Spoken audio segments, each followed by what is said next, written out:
हमारे भूपेंद्र हुड्डा यदि कांग्रेस के लिए कुछ काम करते तो हमको लगता है लोकतंत्र में एक मजबूत विपक्ष के नाते शायद बात कर रहे होंगे। वो कांग्रेस के लिए भी नहीं कर रहे हैं। वो तो खुद अपना काम और अपने बेटे का काम, दो चीजों को जानते हैं। बापू बेटा की पार्टी आगे बढ़ती रहे, ये उनका टारगेट है, उद्देश्य है।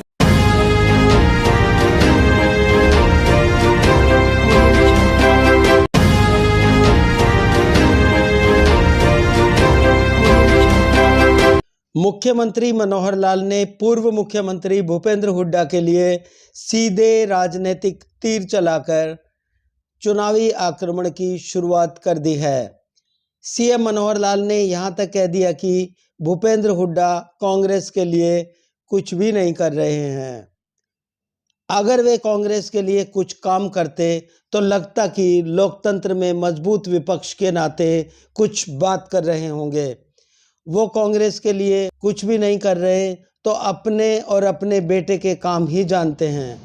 बापू बेटा की पार्टी आगे बढ़ती रहे, ये ही उनका टारगेट है। मुख्यमंत्री मनोहर लाल के भूपेंद्र हुड्डा पर इस हमले से कई अटकलों पर विराम लगने के साथ ही कांग्रेस के दूसरे खेमों में भी सुकून की बयार बहने लगी है। हाल ही में भाजपा के प्रदेशाध्यक्ष ओपी धनखड़ ने भी कांग्रेस के प्रदेशाध्यक्षों के रद्दोबदल पर निशाना साधकर भूपेंद्र हुड्डा की राजनीति की ओर इशारा किया था। कांग्रेस के भीतर भी संगठन को लेकर अन्य गुटों का हुड्डा के लिए एक मत है। कांग्रेस में अंदर खाते तो आने वाले चुनावों में संगठन को लेकर कुमारी सैलजा, किरण चौधरी, रणदीप सुरजेवाला जैसे धुरंधर अपने अपने गढ़ में अपने चहेतों को पदाधिकारी बनाना चाहते हैं।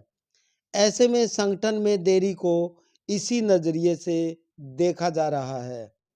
अब हरियाणा के मुख्यमंत्री मनोहर लाल ने भूपेंद्र हुड्डा पर कांग्रेस के लिए काम न करने और बेटे को सर्वोपरि रखने के हमले से कांग्रेस के भीतर ही कहीं खुशी तो कहीं गम जैसा माहौल बना दिया है कि हमारे भूपेंद्र हुड्डा यदि कांग्रेस के लिए कुछ काम करते तो हमको लगता है लोकतंत्र में एक मजबूत विपक्ष के नाते शायद बात कर रहे होंगे। वो कांग्रेस के लिए भी नहीं कर रहे हैं। वो तो खुद अपना काम और अपने बेटे का काम, दो चीजों को जानते हैं। बापू बेटा की पार्टी आगे बढ़ती रहे, ये उनका टारगेट है, उद्देश्य है, ये उनका वहम है। आज हमारे साथ जितने लोग जुड़े हैं या जुड़ रहे हैं, उनका तो नीचे बचा ही कुछ नहीं है, सब नीचे खोखला हुआ पड़ा है। और जब खोखला हो गया है तब उनको चिंता हुई है कि हमें जाकर के अपने सब कुछ संभालना चाहिए। एक नेता बोलते हैं जो हमारे से चले गए वापस आ जाओ, दूसरा नेता कहता है कि नहीं जाओ नहीं, जो हम आए हैं तुम्हारे यहाँ टिके रहो।